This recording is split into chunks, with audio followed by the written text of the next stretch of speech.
ফেসিবাদের অবসান, দেশপ্রেমের জয়গান, এই স্লোগান নিয়ে আজ পয়লা বৈশাখ 1432 ঠাকুরগাঁও জেলা বিএনপির পক্ষ থেকে ঠাকুরগাঁওর সকল স্তরের জনগণ এবং বালিয়াডাঙ্গি থানার সকল স্তরের জনগণ ধর্ম বর্ণ নির্বিশেষে জানাই শুভ নববর্ষ।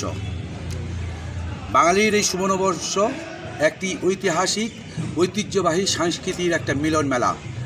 ফেসিবাদের অবসানের পর এই প্রথমবারের মতো আমরা নতুন করে বাংলাদেশে নববর্ষ উদযাপন করছি।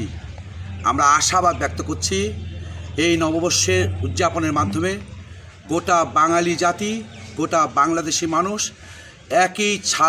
একই ছাতার নিচে এসে এই দেশটিকে আমরা একটা নতুন বাংলাদেশ গড়ব ইনশাল্লাহ। বাংলাদেশ সহ বিশ্বের সকল বাংলা ভাষাভাষী মানুষ আজ এই দিনটিকে উদযাপন করছে। এই দিনের মাধ্যমে বাঙালির হাজার বছরের যে কালচার, হাজার বছরের যে ঐতিহ্য, সংস্কৃতির ক্ষুদ্র ক্ষুদ্র বিষয়গুলো এবার নতুন করে বাংলাদেশের জনগণের কাছে আমরা তুলে ধরার চেষ্টা করছি আমাদের দলীয়ভাবে।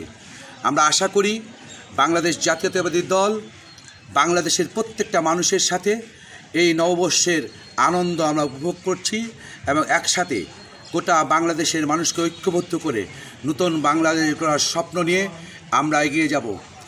দীর্ঘ 17 বছর ফেসিবাদের নির্যাতনের যে অগ্নিস্ফুলিঙ্গ ছিল সেটা গত 5ই আগস্টের ছাত্র জনতার বিপ্লবের মাধ্যমে আমরা একটা নতুন দেশ পেয়েছি এবং নতুন এই দেশে আমরা প্রথম যে নববর্ষ উদযাপন করছি, এই নববর্ষ উদযাপন আমাদের প্রত্যেকটা বাংলাদেশি মানুষের হৃদয়ে ছুঁয়ে গেছে।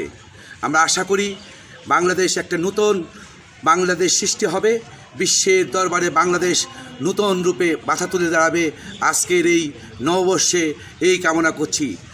ধন্যবাদ জানাচ্ছি বাংলাদেশের সকল বাংলা ভাষাভাষী মানুষ, বাঙালি, বিশেষ করে আমাদের বালিয়াডাঙ্গি উপজেলার সর্বস্তরের জনগণকে আবারও শুভেচ্ছা জানিয়ে আমি আমার বক্তব্য শেষ করছি। ধন্যবাদ। শুভ নববর্ষ।